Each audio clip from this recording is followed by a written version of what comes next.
Black Panther meets Ready Player One.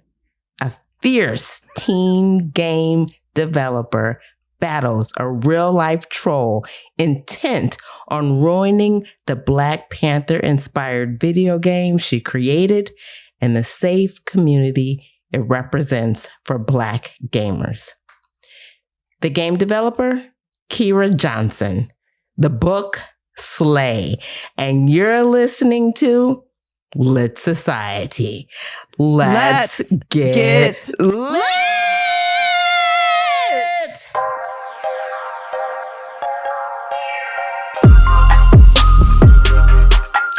Hi, readers. This is Alexis. What it do, baby? This is Kyrie, you know.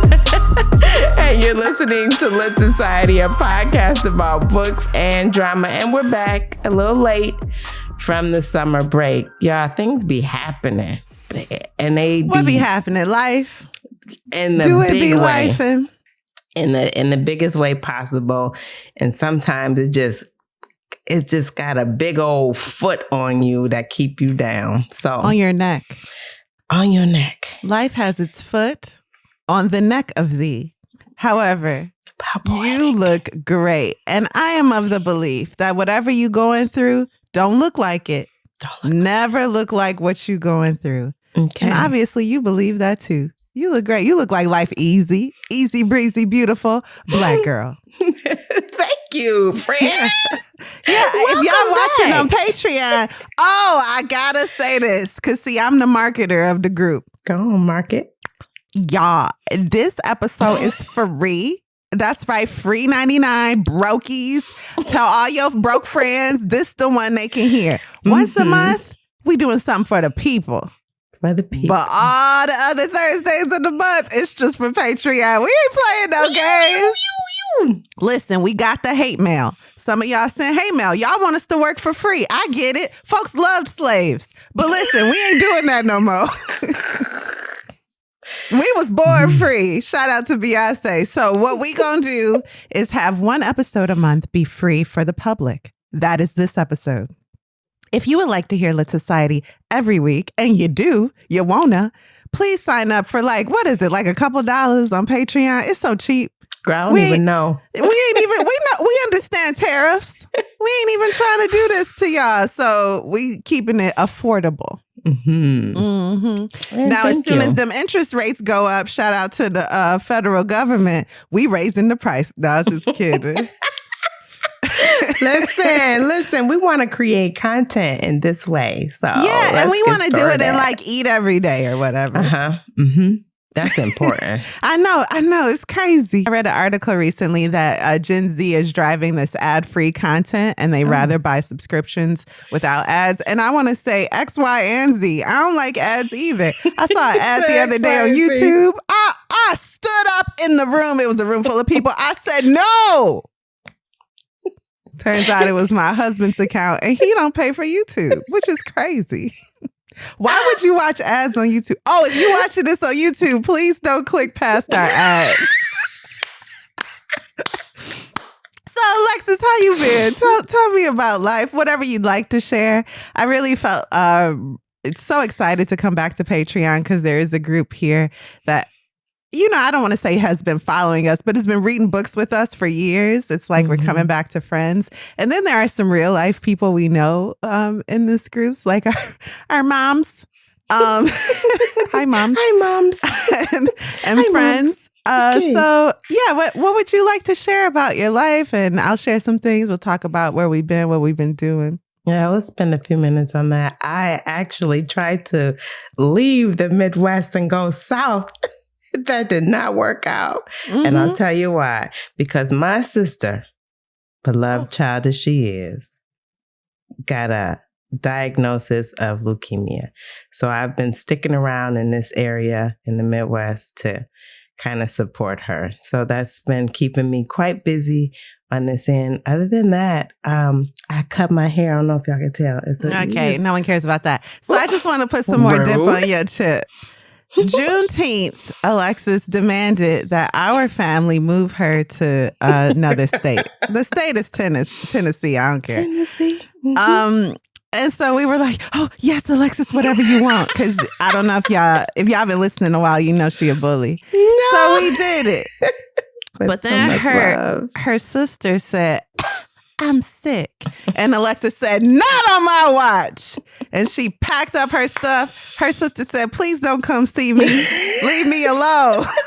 And Alexis said, I ain't trying to hear that. She packed up her life and went to be by her sister's side. That is the type of sister she is. That is the type of family member she is. That's the type of friend she is. That is a sister born for times of distress. And she's like that to her friends. So I just want to praise Alexis's self-sacrificing spirit, because it is a great reminder to, we hear a lot about putting yourself first, and to a point you definitely want to be focused on self-care. You don't want to spend so much of yourself that you have nothing left. But that can make us kind of nervous about giving of ourselves. But you do not have that problem. You are someone who cares for yourself. And you are also very generous. And so I thank you for being in my life and for your example, because, that's what we need. When we're going through something, we need someone level-headed to help us. In your sister's situation, she is not someone who should have to answer tough questions, take notes. Can you just focus on the news you got for a while? It'd be like, and that here's news is bad hard news. enough. Exactly. Yeah, and then people be wanting to question you about stuff, and you be like, I don't even know my name, I imagine. So, that's beautiful. I'm so grateful that your beautiful sister has a beautiful sister too. So, thank you. Okay, enough about me. Tell me about what you've been doing with your summer, because I know our candle Lito Teas is out there and busy, and I'm loving all the content.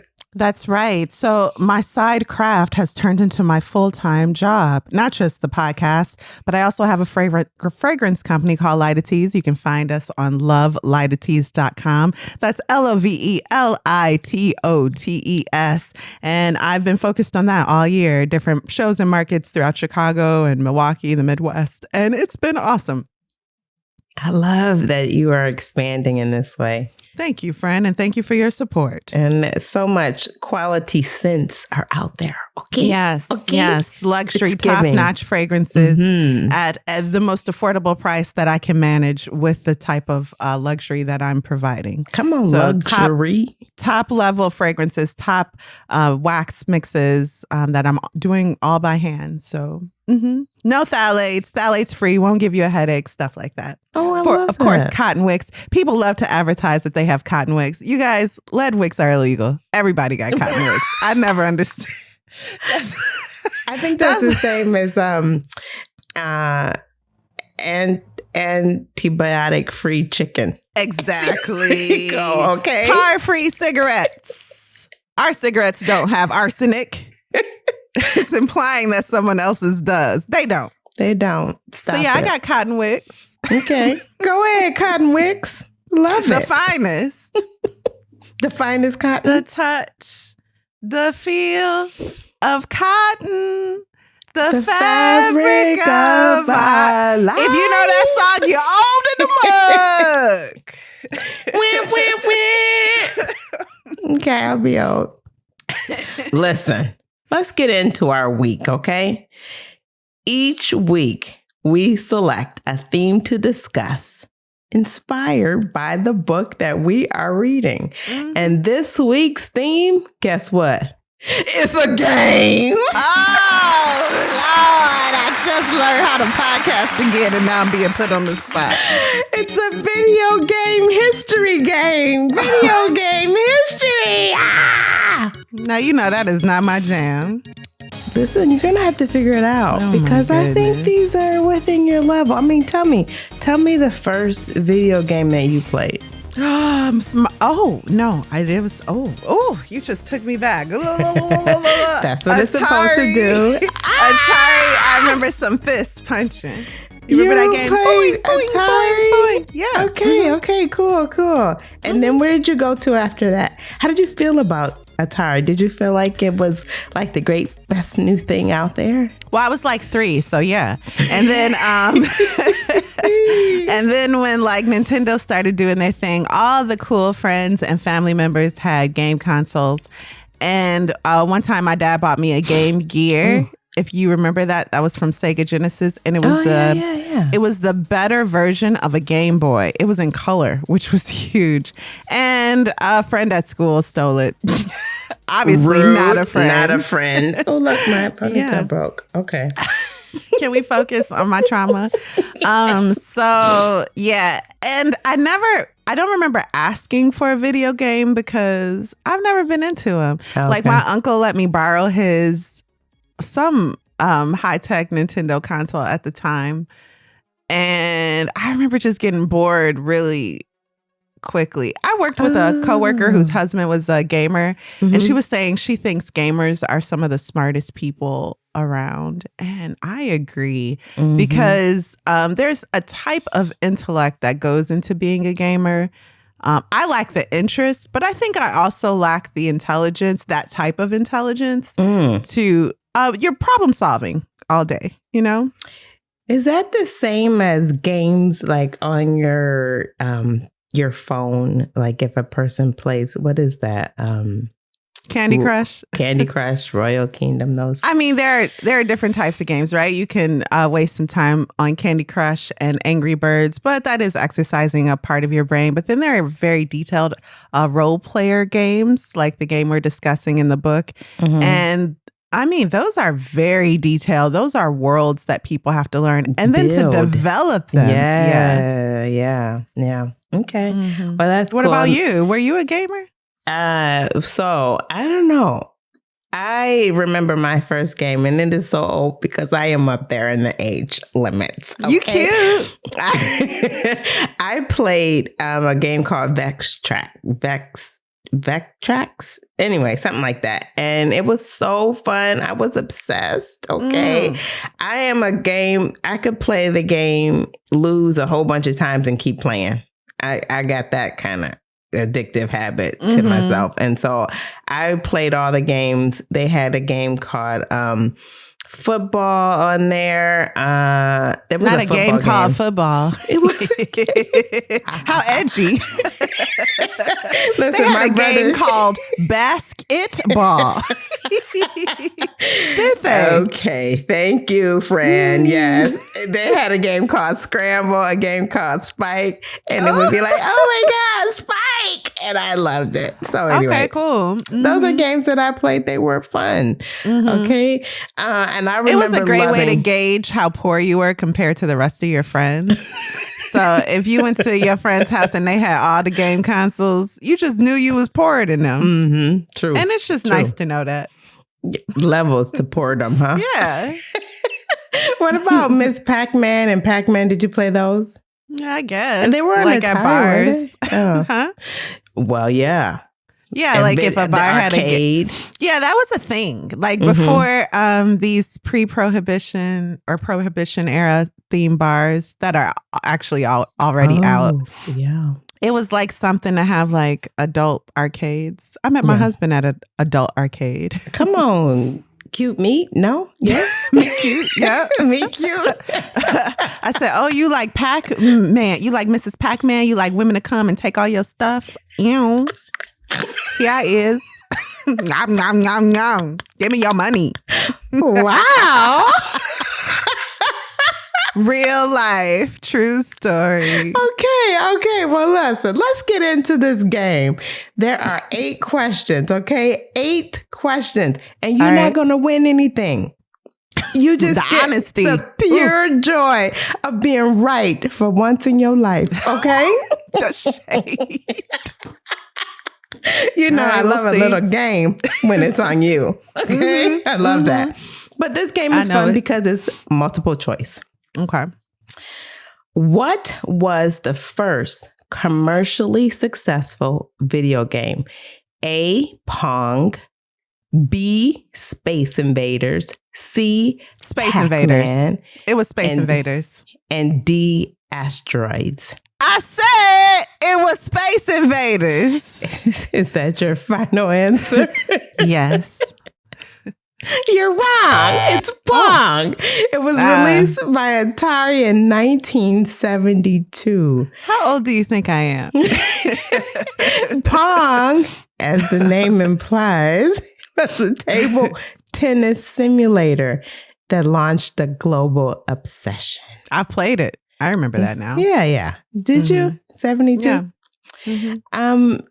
In 1972. I was the first in line at what was the stores? GameStop, sure. Oh, was it around that long? No, I don't. Okay, I don't know. Question 2. Which 1980s arcade game featured a yellow character being chased by ghosts? A. Donkey Pac-Man. Kong. Is that your final answer? Yeah. Okay, I mean, why you don't want me to read? At first, I was like, ghosts, I don't do that. And then I was like, I do play Pac-Man, though. And they got ghosts. It was introduced in 1980 by Namco. Pac-Man became one of the most iconic and recognizable games in the world. 3. This 2011 game let you build your own world block by block. What is it? Zelda. Okay, so now I'm going to give you the options. Minecraft. Yes, Minecraft. I hear the block by block. You know what I'm saying? You can't even build your own world in Zelda. I know enough about that. There you go. Minecraft changed the game for sandbox creativity, and it is still going strong. Did you ever play it? Yes. Which game was designed by a Black woman in 2019 to create a safe space for Black gamers? What? Slay. Yeah. Are you joking? No, it's the answer to the question. It's not a real game. Brittney Morris's fictional game in Slay is a celebration of Black culture and safe online spaces. While the game isn't real, the novel sparked important conversations. Don't be dismissive. Don't. It's not cute. Go on, Alexis, with your questions. I thought With you your was questions taking this and things. seriously. Yeah, since you went to college. Question 5. Which Nintendo game introduced us to a plumber trying to save a princess in the Mushroom Kingdom? Mario. What is it called? Super Mario Brothers. Thank you. Released in 1985, it cemented Mario and Luigi as household names and started a franchise that apparently is still going. Where is Luigi? No one talks about him anymore. Why y'all not? was thirst trapping, then the trial started, and y'all got moved on to other things. Y'all so fickle. I thought y'all loved that man. Oh well. Only temporarily. His eyebrows, though, enviable. Indeed. He was serving one day. They would be like, Luigi. He said, who's that called me? He was giving looks. Y'all gonna make me Google. I'm gonna Google him after this. And see what's been happening with him. Just to see what's going on. Yeah. We got to know. God, the people got to know. This is a journalistic show. Yeah. Number 6. What was the first home video game console? Atari. Is that your final answer? Yeah. It's wrong. I'll give you some options that you can choose from. Nintendo Entertainment System, Atari 2600, Magnavox Odyssey, Sega Genesis. So it is the Magnavox Odyssey. There is a business versus business about that. Pretty Very enlightening. Good. Yes. It was released in 1972, and it was the very first home video game console predating the Atari 2600 that you originally selected. Okay. Yeah. Okay. And then Atari just took over. Yeah. You remember when Zenith was a thing? Okay, go ahead. Yeah. You could just be on top. BlackBerry. We got an episode about that. Google it. There we go. Question 7. Which fighting game first introduced characters like Sub-Zero and Scorpion? My parents didn't let me do that. Uh-oh. I wouldn't know. Okay. I told you the fighting game I had. It was just fists. And it was like, pew, pew, pew. Yeah. Okay. All right. Let's give you some options. I'm not even pronouncing it. Tekken, Mm-hmm. A. Mortal Kombat. Is it Tekken or Tekken? Girls, Tekken. You know what? I think it's Tekken. I think that's the answer, though. All right. I'll give you some more options. Oh, no, they did. Then it's Mortal Kombat. Mortal Kombat. That's C. Street Fighter. D. Killer Instinct. I don't know. It was Mortal Kombat. Correct. Oh, This yeah. 1992 classic became infamous for its brutal fatalities and helped launch the video game rating system. You say it like... So I do have a problem with the way you worded that. That's like saying West Coast rap helped launch the music rating system or parental guidelines for music. Like they were like NWA was like, we need guidelines and regulations. What can we do? What can we do, guys? Ice Cube? Easy? Anybody got any ideas? Okay. So, right. They didn't probably contribute in any way. It's a complaint from society that really led to that. Yes. You can have that. That birthed the invention. You can have that. Folks would walk in the room and their children was dismantling body parts. And they was like, wait a second. This is not was okay. a video game. Yeah. This is not okay. Mm-hmm. Okay. And your final question. And for a grand prize of nothingness. Can you stop reminding me that I'm wasting my day when I could be making some money? What was the first video game to feature a playable female protagonist? A. Was it Miss Pac-Man? B. Wabbit? C. Metroid? Or D. Barber Battle Saga? I do think it's Miss Pac-Man, actually. And it wasn't. It wasn't. I don't know. It was actually a game called Wabbit. It was released in 1982 for the Atari 2600. And Wabbit starred Billy Sue, a pigtailed farm girl defending her crops. It's widely credited as the first game to feature a playable human female character. There is another game that ChatGPT suggested was the answer, and that was Metroid. And have you heard of Metroid? And don't reference ChatGPT like that. Oh. It gave you a source, no? No, it didn't. It just gave me what they felt like the answer was. And we are witnessing the end of society, guys. It says Samus Aran in Metroid is one of the earliest mainstream female protagonists, but not the very first. Metroid gets that attention because it was the first one with a twist reveal of the identity, and it shocked players and made waves culturally. So, but Wabbit was here first. So that's that. Well, thank you. That was very enlightening. Why don't we take a break and then we'll come back and jump into the author and context. Okay, let's do it. All right.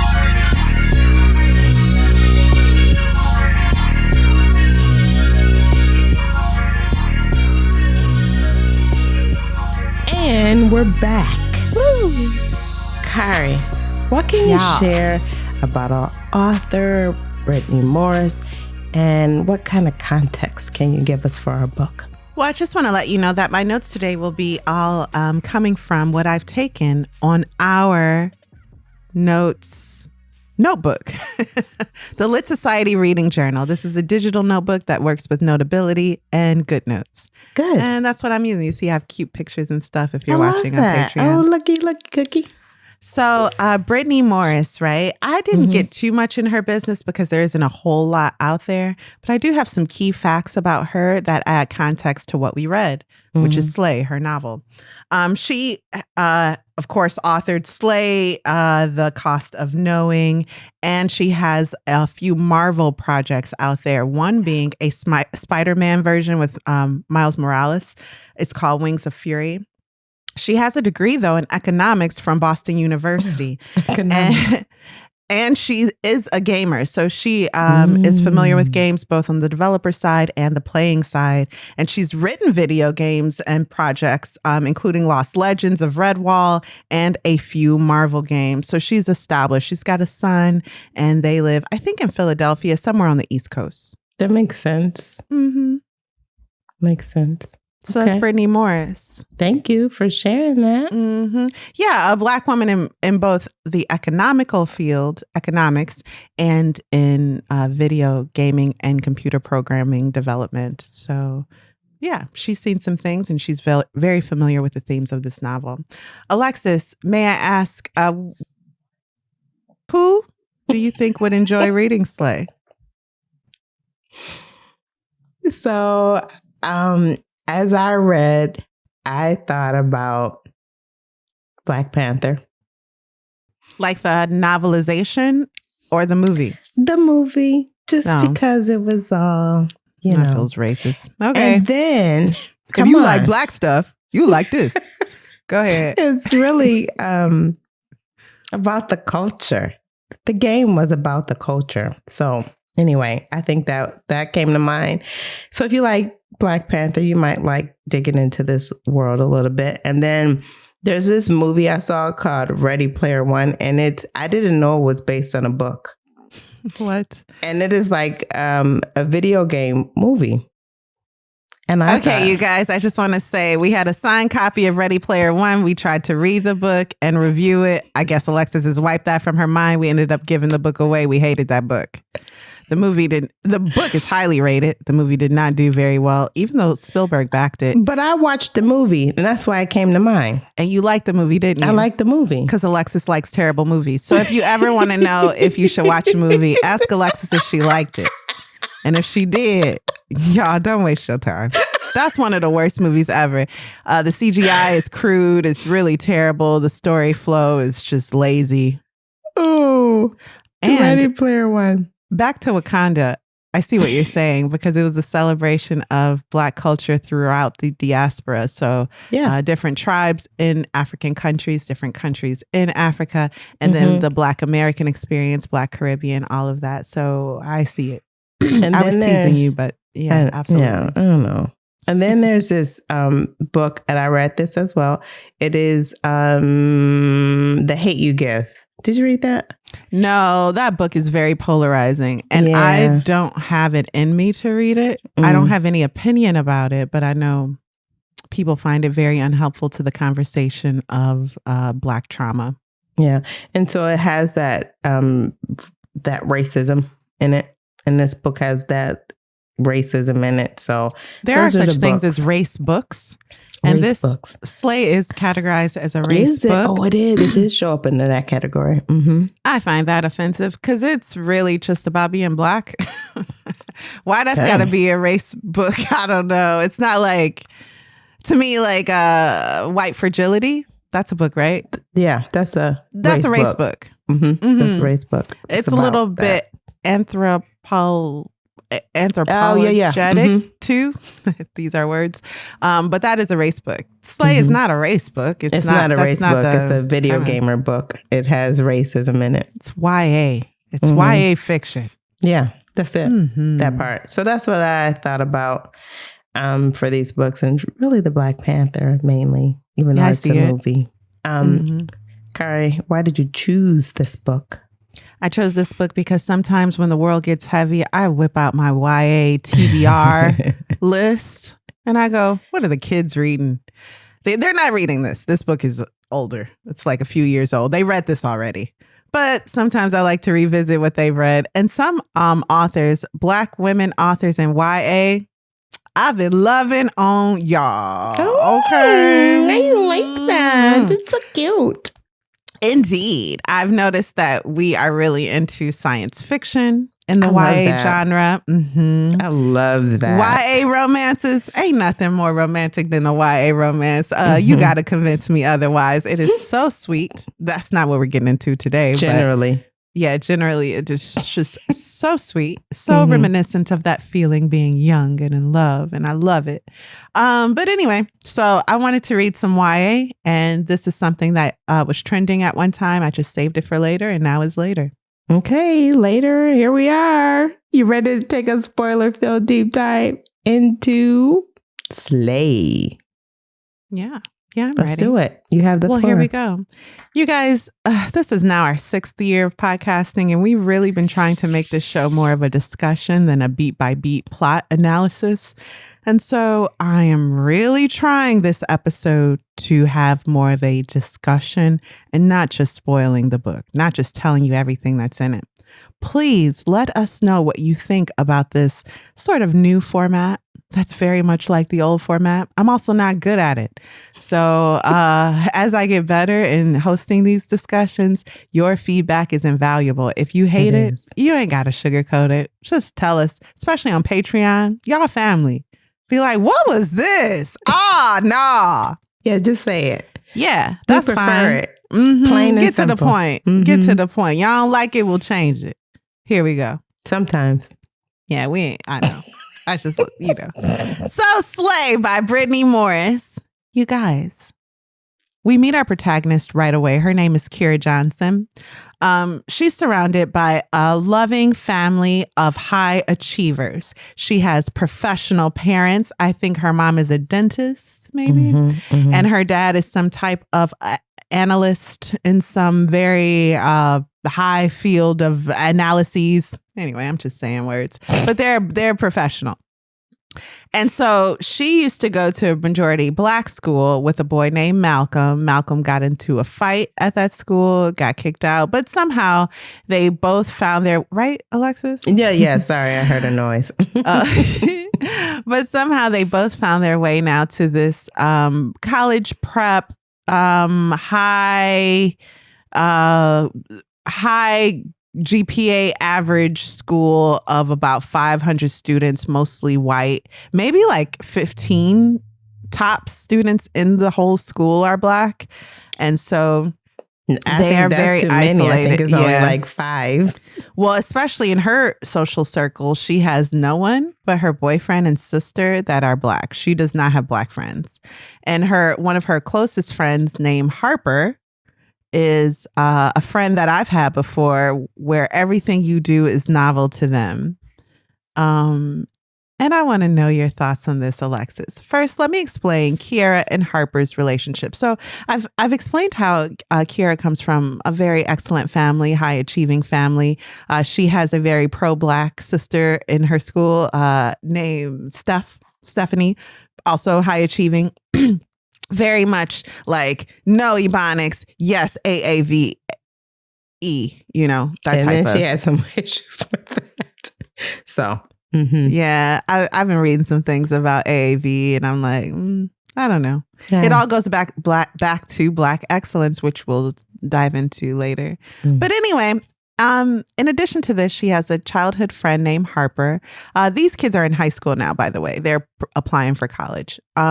And she's been dating Malcolm for 3 years, so they was babies dating. Who are these Black people? I don't know. Folks be letting their kids date. That's crazy. So anyway, Harper is very much like, Kiera, can I wear dreads? Kiera, what do you think about this Black topic? You're my Black friend, so I have to ask my Black friend. Kiera, how do you get your hair like that? Oh my God, Kiera. But she's also very much like, Kiera, I love you. You're like the greatest friend, and I appreciate these qualities about you.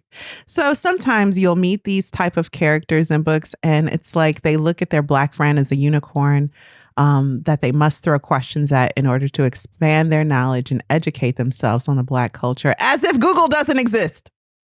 In this lifetime, it surely does. As if one Black person can answer for all Black people about Black things. I had a friend like this.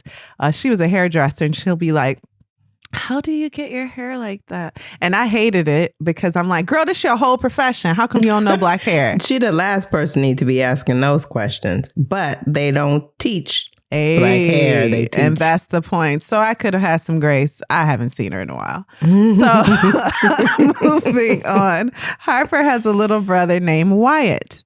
Wyatt is someone who could be borderline. What's that part of she hating He-Man internet? She-Man Women Haters Club. Yeah. So if you leave Wyatt in a locked room with a computer too long, he might come out a white supremacist, anti-female podcaster. He could. So he's right on the cusp. Oh, that's the thing. Okay. So anyway, we meet Kiera in school and she's chatting it up with her friends. And Alexis, I want to ask you, what do you have you ever been in this type of dynamic where you're one of the few, if only, Black people in a group professionally or in school? And how did you navigate that?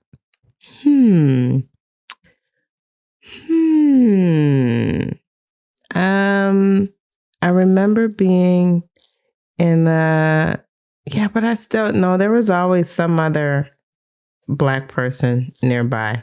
Mm-hmm. So I don't think I've been in a solely the only Black person in this environment. Well, to be clear, Kiera is not the only Black person, but in the large pool of non-Blacks, she is one of the few. Yeah. And I feel like you've been there. No, you didn't think so professionally? You did go to a Black high school. Yeah. Kind of.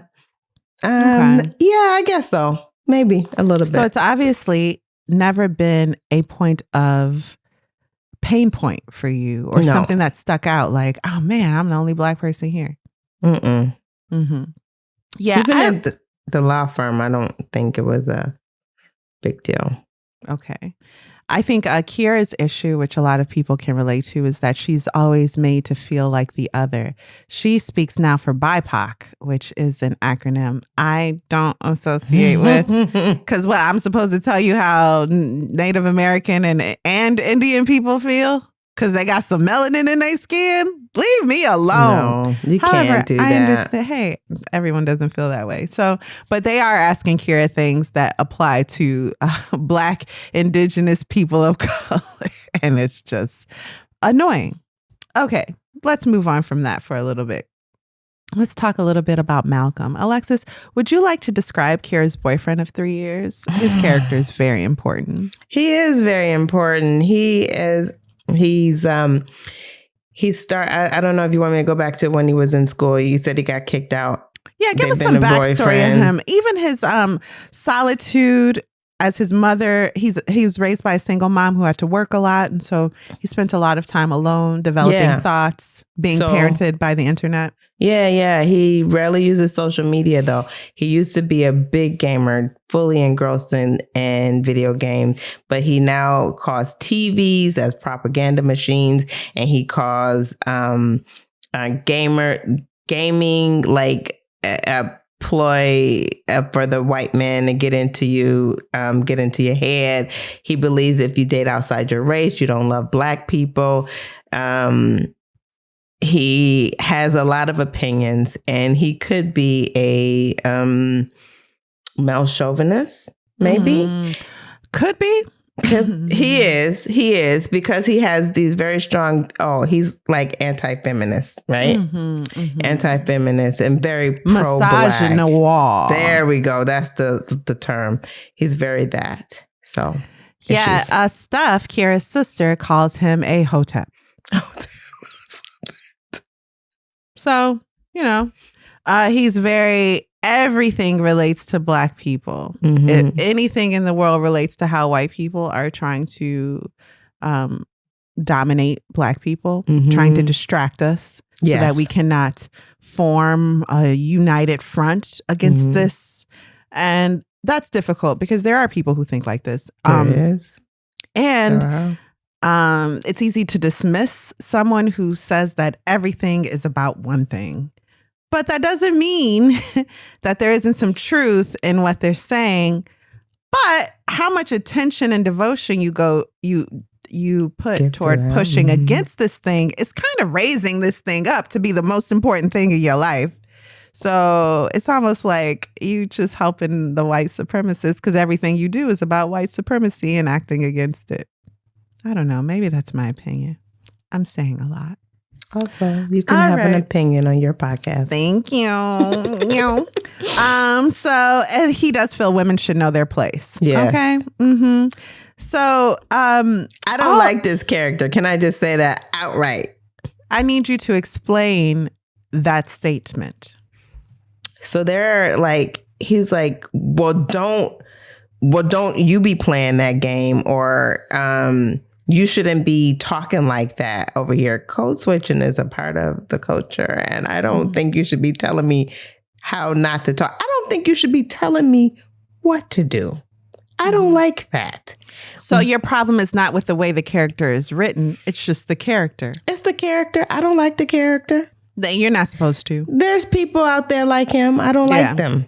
So you didn't feel like the character misrepresented a whole population of hoteps? No, I believe it's people out there just like him. Yeah. And I didn't like the way he talked to her. Do you not tell your friends? So this book brought up things that I would like to discuss at the end, but do you not tell your friends, why are you talking like that? Or don't do that. Don't do this. You don't do that. I don't think I'm that person. Yeah, you're not. I am. So I will say if we were around a bunch of people who weren't from where we're from and you change your voice, which you do, you do. You'll be like, oh, radio. And I'll be like, stop that. Stop that right now. So, maybe you shouldn't tell people how to act. But at the same time, if our own friends can't call out our tomfoolery, then who can? Tomfoolery. But listen. The one thing for me was the code switching. That's common in the book. And he didn't like that she did that around her friends. She did that around childhood friends. Is that something anyone should have to do around childhood friends? Sometimes people choose to code switch to be more accepted in a professional setting with the goal of making as much money and climbing the corporate ladder, making as much money as possible and not being ostracized as an employee, which is very important in the workplace. Yeah. No judgment. Should you be doing that around people you grew up with at school? What? So and it's a natural thing. She's not doing it on purpose. She also has a mom in her life that is like, don't talk like that. So she is... Don't talk too black. The boyfriend's like, don't talk too white. She is struggling. So to have this pressure, not only from your boyfriend, but from your mom, like, everybody's telling me how to talk. And if I'm comfortable talking in this zone and switching, leave me be. Who does it hurt when I talk like that? On this point, we will agree to disagree. Okay. Because I feel like it hurts you. Be yourself in all situations, but... You can't always be yourself in all situations. You can with the people you grew up with that you call friends.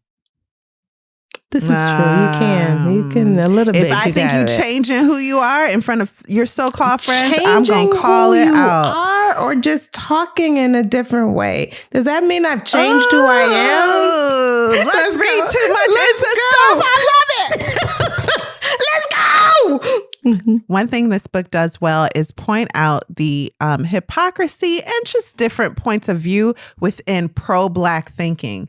The truth is all the characters around Kiera, all the Black characters are pro-Black in their way. Yeah. The mom and dad are very respectability politics. Yep. Don't be sounding ghetto. Yes. When ghetto is the greatest thing on earth. Okay? It's fun. It's called innovation. And anything you think is cool was first ghetto. Argue with your mama. And then the boyfriend is very women must know their place, especially Black women. And this is how Black people must be. Excellent. He would be a really great, not quite W.E. Du Bois adjacent. I don't see why not. Yeah, maybe. He's a very, what is that? The gifted 10th or something. He's very like, there are Black people who are doing what they should be doing as Black people. And I think that's very interesting because we hear about Black excellence a lot. It can be, you dress well, that's Black excellence. You have a job that's respectable, that's Black excellence because you're doing these things while being Black. However, what are you defining as excellence, and is it a reaction to whiteness? Yeah. Who defined the excellence? Who? And what is it based on? If you're a stay-at-home mom, a trad wife, if you're a trad wife while Black, are you not excellent? Are you not? Don't nobody want to stay at home with them kids but you, and I know you don't want to. But childcare is crazy expensive. So that's excellent. Excellent. What if you ain't got no kids and you spend your day volunteering and gaming and eating cereal?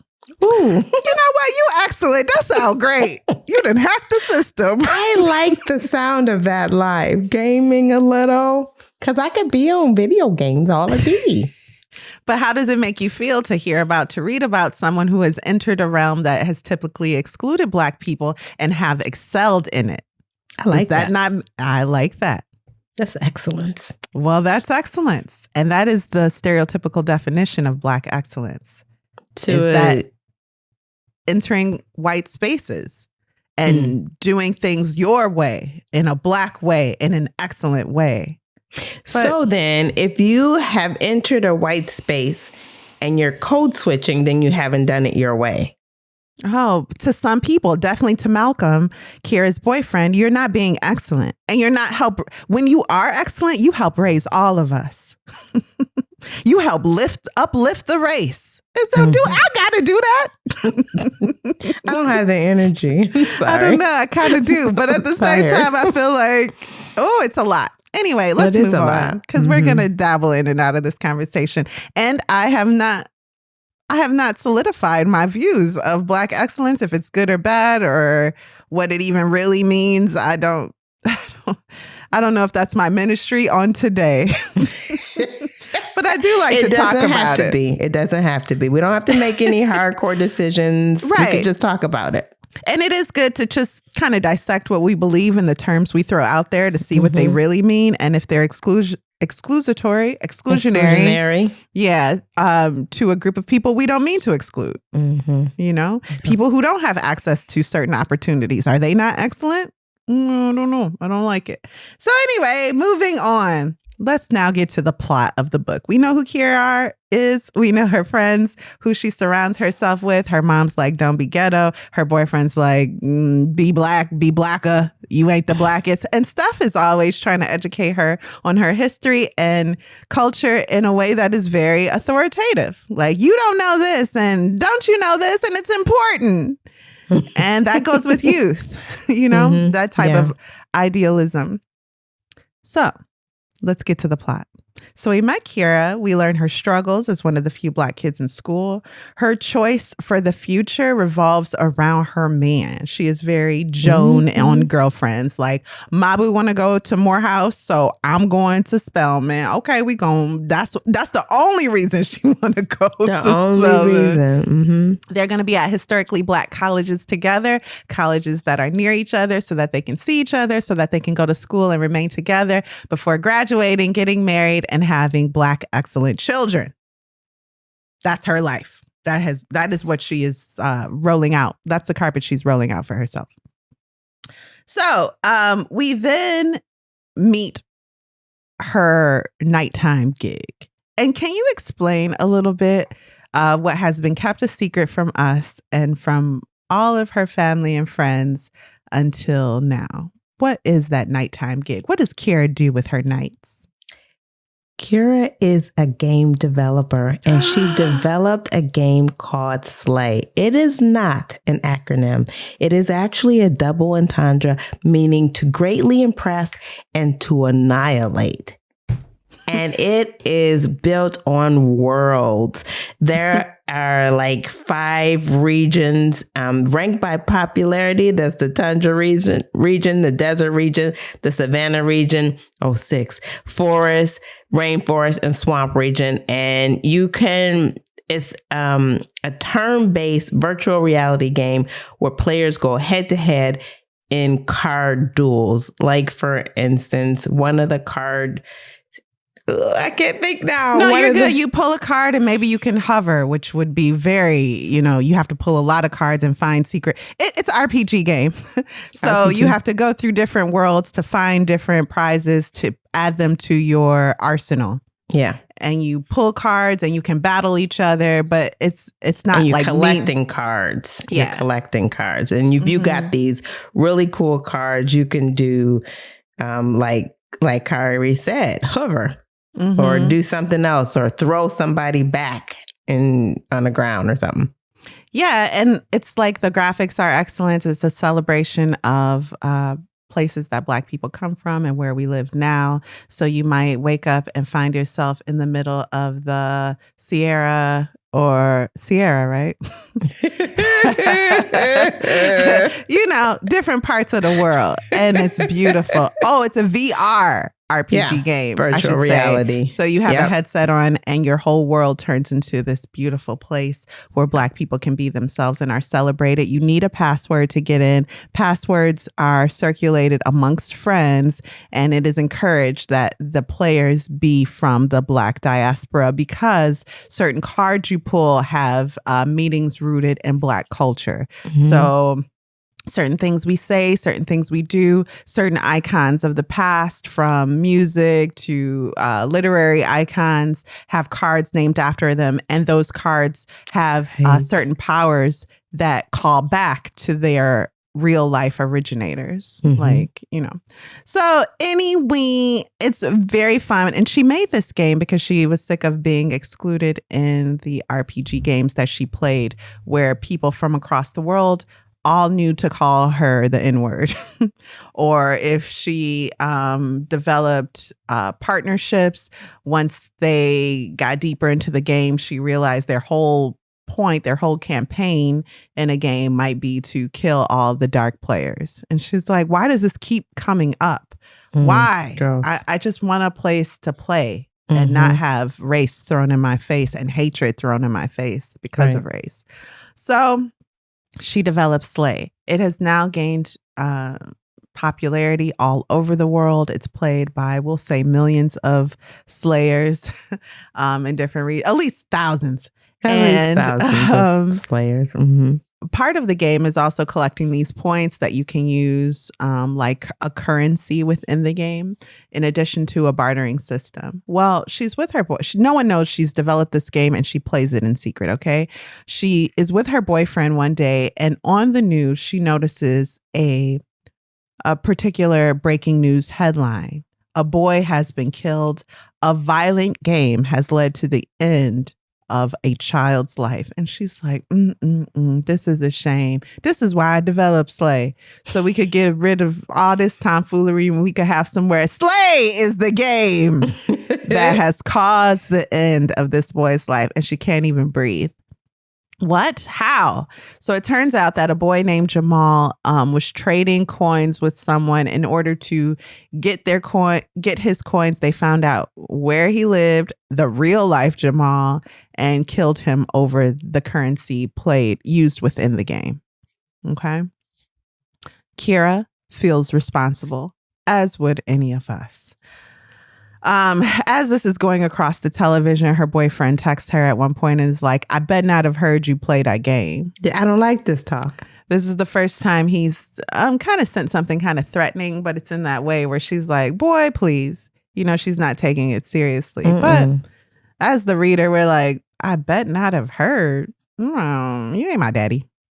So now that we've met the turn in the book, which is the death of Jamal, we get into part one, racist things. The convo around this death quickly turns to how white people are excluded from Slay, and therefore Slay is racist. Alexis, is Slay a racist game, and why do you say so? Oh, you're assuming I'm going to say yes? I don't like that. I said, why do you say so? I said, is it racist, and why do you say so? You could say no and explain why. I don't like that. See, this is why we can't stick together.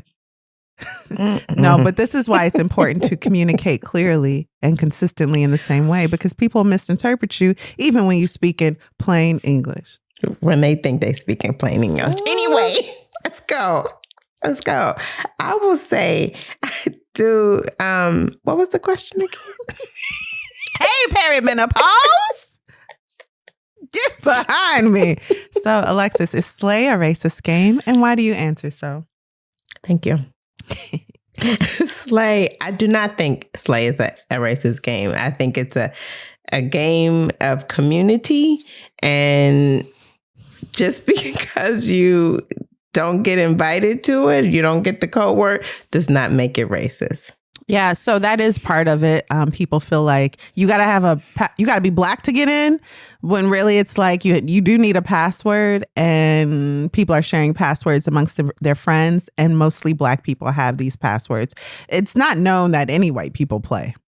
Also, the references within the game are specific to black cultures throughout the world. And that feels like you're excluding a bit of a population. I agree with you. Slay is not racist, in my opinion, because it is an explicitly exclusionary based on race anyway, but based on references specific to cultures within the diaspora. And all RPGs operate within worlds and rules unknown to outsiders. So if you pick up any, especially a legacy RPG game, there are things that people will reference from the first version of that game that you playing it for the first time won't know. And it just so happens that what's being referenced in Slay pertains to real life cultures. So yeah, it's exclusionary, but that's just the nature of gaming. Period, yeah. So someone educated on black culture could play and have a fighting chance. This made me think of when we played that black card game with you and your white brother-in-law beat us. That's right. But I think he used the system. All right. So okay, let's move on. So Harper and Wyatt. Remember, that's her white friend. I won't call her white friend past now, because who in the world want to be known as the white friend?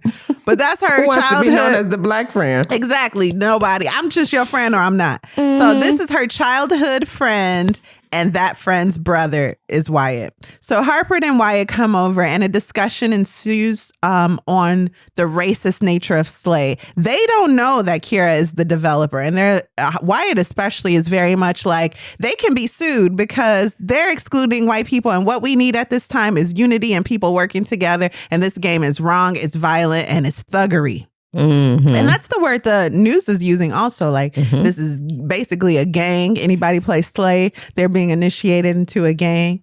And so Kiera sees a lawyer because she's starting to feel like she should protect herself. The lawyer is like, I don't really handle these type of lawsuits. I'm sorry. The lawyer is a black woman, by the way. And Kiera uses a fake name when meeting her. But at the end of their discussion, the lawyer asks, do you eat meat? Why does the lawyer ask Kiera, do you eat meat, Alexis? Because that is how you know somebody else plays the game. That's the secret code word. And when she asked her that just made me tear up a little bit, because I was like, oh my God. Yeah. Okay, anyway. Yeah, your game is having a real effect on real people in the outside world. And the lawyer, people might say, do you eat meat? Do you it's something related to meat, MEAT, because it's a code for let's meet. You would respond, let's meet, MEET, at dawn or at whatever time to play the game, to duel each other. At dawn. Yep. Yeah. So Kiera is shocked by the lawyer asking, do you eat meat? And she goes, Kiera responds, we meet at dawn. And the lawyer says, thank you for developing a world where my kids feel safe. Yeah, and it's a tearjerker. I feel like I cried too. Now, television news debates have begun, of course, because nothing the news loves more than sensationalizing and race baiting and rage baiting. Oh, speaking of which, is your algorithm full of rage bait? It's like, is it? Yeah. That don't work on me. I click that right off. You ain't gonna raise my blood pressure about something I ain't even involved in. I'm gonna go mind my business. I ain't never been on social media less. So easy and so true. Okay, no, I don't do it. So anyway, these discussions involve, of course, experts and so-called experts in different fields, and they'll have one black person on to answer for all black people. So in this particular debate that's on TV at the time, there's a black doctor who is saying some things that Kiera agrees with, some things she doesn't. But in the end, he does feel like the developer could be held responsible because unity should be the goal and not, separating different people based on anything. And this hurts her a little because she's like, he doesn't even know the game. Well, later on, we follow him and he goes to his sister's house and plays a game with his nephews. That game just happens to be Slay. He's introduced to it for the first time and he plays a card related to Louis Armstrong. He's like, the cards in this game are all about our culture. And his sister's like, yeah, it's true. And he's like, this isn't a violent game. This game is wonderful.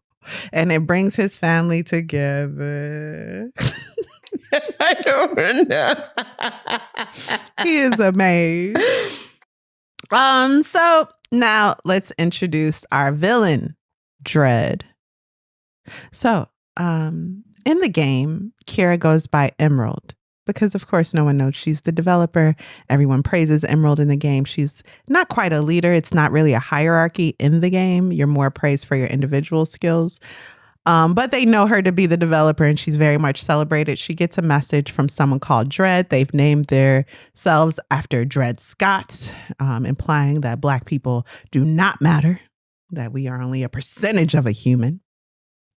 And Dread is threatening Kiera, Emerald, in the game, making her think maybe Dread will sue if you exclude him from the game. She is confident that this is a white person she's talking to.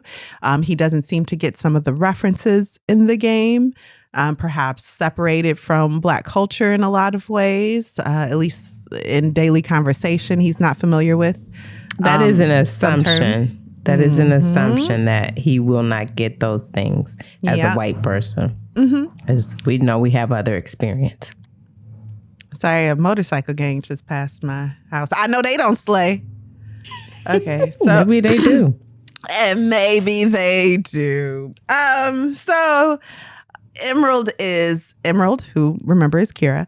Emerald is both terrified and disgusted by this Dread. She's fearful that he'll start terrorizing people within the game in addition to her. And so she must find out who this person is and beat them at their own game, so to speak. One night at Harper's house, the girls are, eating cookies, giggling. And the promise that Harper made is that Wyatt won't be here to annoy you. But guess what? Wyatt's game or practice was canceled because of rain and he comes home early. He says things during this conversation that makes Kiera believe he is Dread. For example, a news story comes up on the television about Slay. Wyatt says he spoke with the family's lawyer and there's definitely a case to be had against the developer. Wyatt also says, I have a passcode to the game. Anyone can get it. And Kiera's like, you're a lie. And once he describes the passcode, she realizes he's not lying. He's like, no, it's easy to get. Stupid. And I should go in that game and just ruin everybody. So Kiera realizes, quote unquote, that Wyatt is Dread. And within the game, Emerald decides Dread must be handled publicly. So she summons a meeting, calls Dread. He's got on things that resemble swastikas. Later, he'll come on in what resembles blackface, just overtly racist, motifs or, symbols, imagery. And, you can choose how your character looks. So he's chosen his character to look this way. I should say that. The costume development is very detailed within the game. We won't go into depth about that, but you read the book, so you know. So anyway, the next day at school. So yeah, Emerald challenges Dread to a duel. The winner gets development rights to the game. That means if Dread wins, he controls the game. It'd be ruined for everyone. Boo, I hate it. The next day at school, Wyatt doesn't show up. His sister Harper is like, Wyatt's sick. But Kiera knows what's really up. He's studying the game so that he can win the duel. Meanwhile, Malcolm's having like a little meltdown because Kiera's been really busy. She's a straight A student. She's preparing for college and she's a game developer. Okay. She ain't even making money off this game. She's just really like said, that's rude. You better charge somebody, Kiera. That's crazy. Come on now.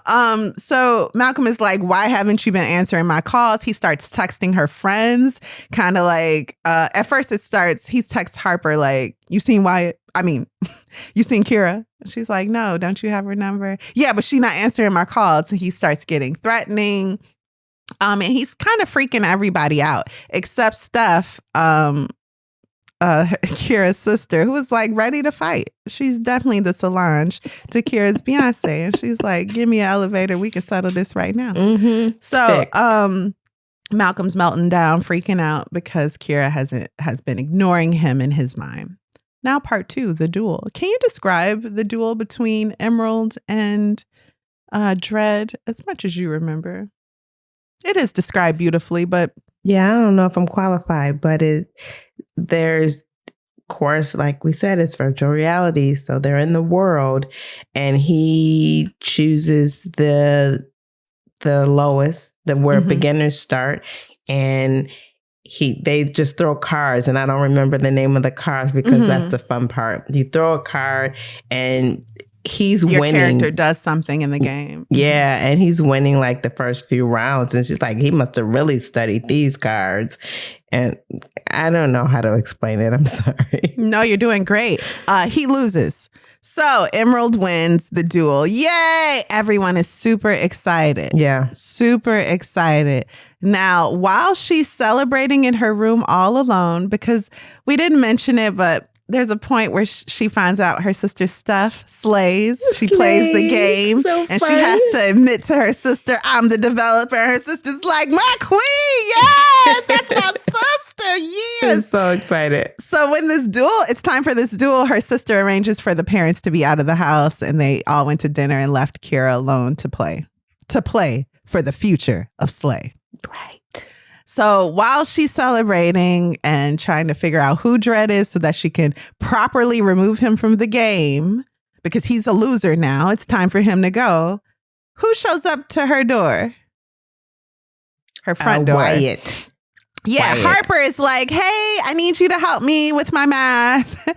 And Wyatt's like, and I'm here to apologize because I guess I've been talking out of pocket and I just want to say I'm sorry. And she's like, what?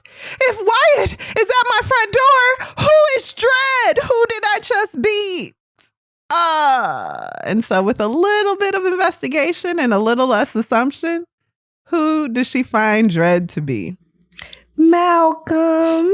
Yeah, her black boyfriend is the white supremacist in her game, trying to take the game down from the inside. This is, well, let's just finish the plot right quick. So, as you know, during this fallout, even in the room by herself, she doesn't let Harper and Wyatt in the house. She like pretends she's not there, but she twists her arm in a way where she breaks it. Her sister comes home. And she passes out when she realizes Malcolm is the enemy, is Dread. He also hijacks her computer camera to take pictures of her and doxes her all over Twitter, as one does. If you're going to dox somebody, do it on Twitter, because that place is the pits. That's where all evil happens, on the internet. And so he can see her face, and he's able to do that because he got into her computer. And this is her boyfriend. This is her boyfriend that supposedly loves her. They've been together for 3 years. Mm-hmm. That is her boyfriend.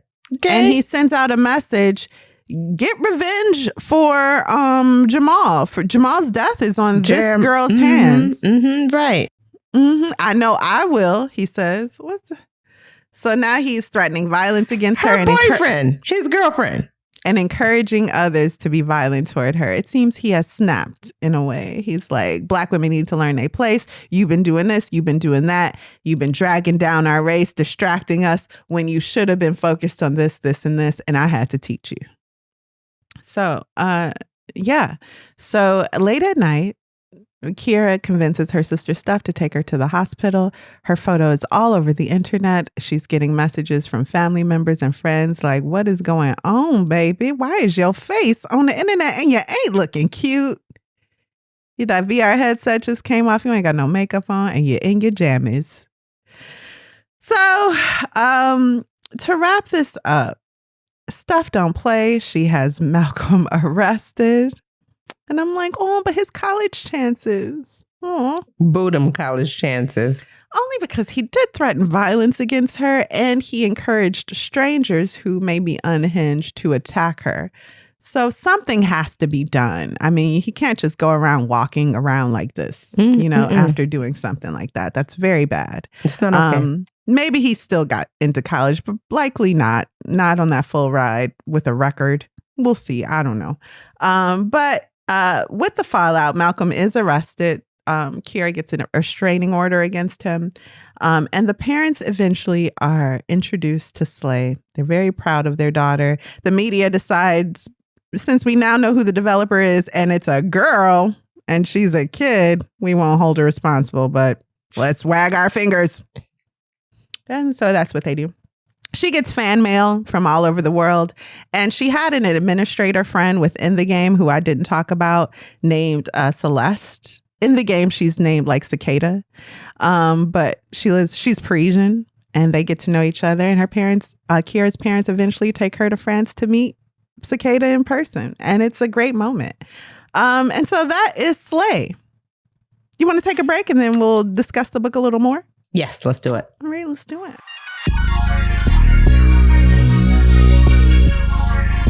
And we're back.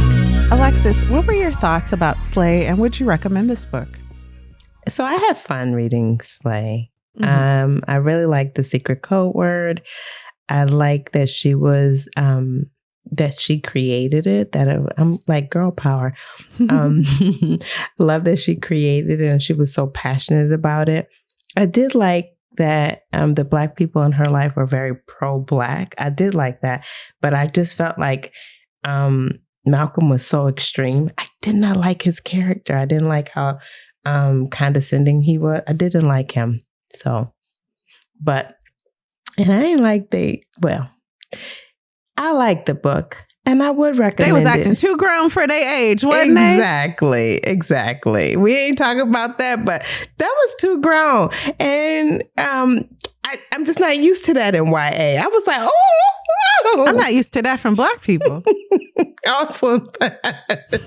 But today we live in different times. So I said, okay, well, maybe that's just more common today. Mm. But anyway, I didn't like that part. But overall, I thought the book was, I really enjoyed it. I was fully engaged. There was a couple of moments. I was just really excited about the Blackness of this game that she had created and what she tried to do with it. So it was fun to me. How about you, Kari? Yeah, I mean, I agree with you. This book had themes about Black excellence, acceptance, Black portrayal in media, friendship. It even talked about Du Bois and the talented 10th at the end. And Kiera takes a very firm stand against everything Malcolm said. He's wrong about everything. And that is not what being excellent is while Black. And I'm like, he wasn't wrong about everything. There is a system actively working against you. And it helps to be woke in the true sense. And just know that. So you're not like, why does this keep happening? Or why would they say this? Or why? Just know that racism has baked its way into a national culture and it affects you. Mm-hmm. Mm-hmm. You can do some things to not let it control everything about the way you live, but some things are out of your hands and that's okay. You're still Black and you're still excellent. I like this book for challenging my view of what Black excellence is. I am very much, I'll admit to y'all, do not tell anybody, please. Keep it between us, y'all. This is just between us.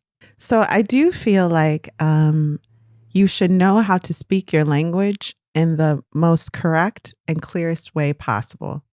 That does not mean you have to use so-called proper English at all times, but language is a tool that both helps you communicate and think. So if you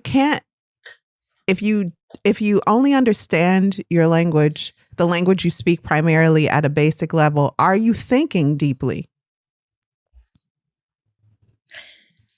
So,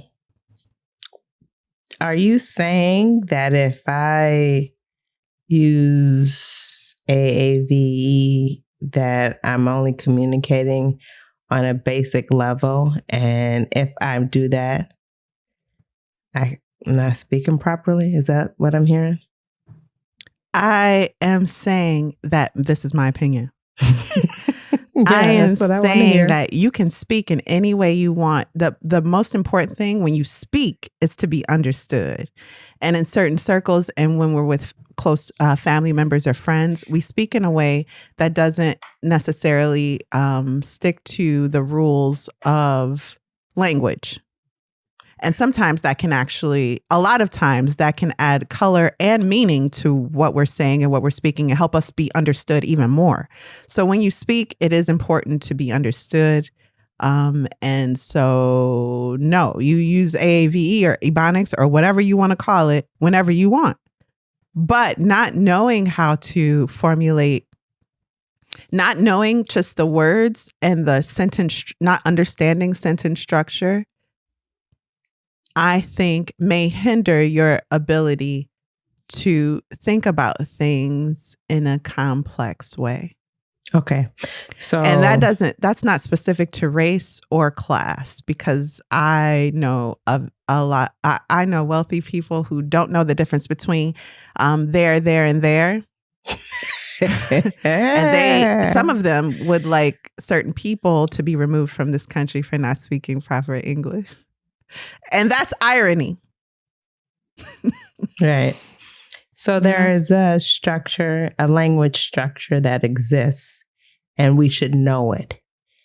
Right? That's what I'm hearing. When I read stories like these and I talk to different people, I always question that belief that I have. I'm not sure that is correct. But yeah, I do think it is still a belief that I hold. It's not one that I preach because I'm not confident in it. Mm-hmm. But in my heart, if I'm being honest, I do feel like it is important for us to know how to speak whatever language we speak and be understood by elevated. So that's one thing. But we should know how to communicate at the highest level possible for our own selves. Mm-hmm. So that we think the way in a complex, so that we can think in a complex way and analyze things. Okay. Because if I say that something is blue, there may be 50 words for blue. Mm-hmm. And yeah, it is blue, but it might be a specific blue. It might be cerulean. Mm-hmm. You know what I mean? Exactly. And when I know that, I might tell someone it's blue because I want them to understand it in a specific way. But I might tell someone else that it's cerulean because it applies specifically in the situation that I'm in with that person. And that's important. That is important. That is when you're able to adjust your language to fit the circumstance. That's not code switching, though.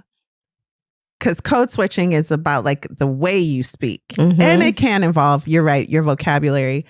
But even aside from speaking, I want to know myself in my heart that this blue isn't like another blue, but that both of these blues are blue. I think that helps me to think about things in a deeper way. Yeah. So I want to understand that there is multiple shades of blue, but this is still a blue. And I should not be degraded because I don't know which blue it is. Okay. So that's another thing. It's very exclusionary. Is that the word, Alexis? It is, because because I don't know what blue that is, doesn't reduce my intelligence. But that is the nature of language. It reduces language my knowledge is exclusionary about that topic. Yes. So it would be better for you to know that there are different types of blues. We're just harping on blue. It's just an example. It's just an example. Because language is natively exclusionary. And the better you get at it, by being exposed to different things, by reading and by communicating, I think it helps you not just be able to speak, which is one thing, but to think deeper. Okay. But to your point, does that equal looking down on those that use simpler language? And I say no, because I don't think one thing has to equal the other. But it is kind of assuming that they don't think deeply because they can't. It is. And it's huge. It's huge. Just because I don't. And that just ain't true. It's not true. And I think that's like a bigger picture in understanding that just because I don't know that doesn't mean I don't know anything, that I lack intelligence. It'd be nice to say that one thing has nothing to do with the other, that just because I believe in complex language and knowing language as much as possible and understanding the structure doesn't mean that I'm looking down on someone who doesn't. But is that true? Yeah, because you can't help it at some point. I'm imperfect. I know people who are like very sticklers for grammar. Yes. And that kind of gets in the way, or for pronunciation. And that can get in the way, because you will make the assumption then that this person doesn't have intelligence because they're not pronouncing it the way that it should be pronounced. And that's haughty. And that is one of the most disgusting things you can be. Yeah. And it'll hinder you from growth in so many ways. Yeah. You got to be a little more open about that. So that was fun. I love that. So we're drawing no conclusion here. And yeah, that was fun. This book led to that conversation. And that's one of the reasons I liked it. So overall, I enjoyed reading this book. I cried, I laughed, and I would recommend it. But they was acting too grown. Even implying certain things. I'm like, girl. I didn't like it. And I didn't want to hear about it. Exactly. And that's why you basing your whole future on this boy. You shouldn't have even been in this relationship. You should have been going out meeting black friends. It was far too advanced for me. Far too much. I can't even be in a relationship that grown. Exactly. But these are the things that we love about reading, that give us this opportunity to have these discussions and to think about things on a deeper level. And that is the joy that Kari and I have always shared in reading books. Indeed. So, we're so glad to be back, but we will read something else next week. And what is that, Kari? Yeah, next week we are going to read Someday Maybe by Onyi Nwabineli. Yeah, that's it. Thank you so much for listening to Illicit Society. We look forward to meeting up with you next week, Thursday.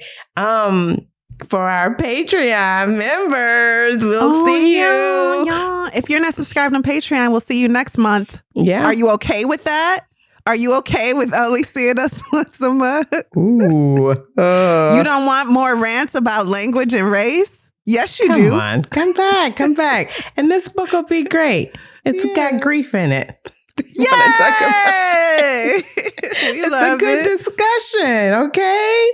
Listen, Lit Society is brought to you by myself, Alexis Honoria, and Kari Herrera. Woo. Support the cause by leaving a 5-star review. We still want them for our show on Apple Podcasts and Spotify. And leave a comment on Apple, Spotify, and wherever else you can leave a comment about why you absolutely love us, because we love you too. And thank you for joining us. If you've enjoyed what you just heard, tell a friend about Lit Society. Visit litsocietypod.com for show notes, this month's book list, and to sign up for our amazing email newsletter. And until next time, readers, read something.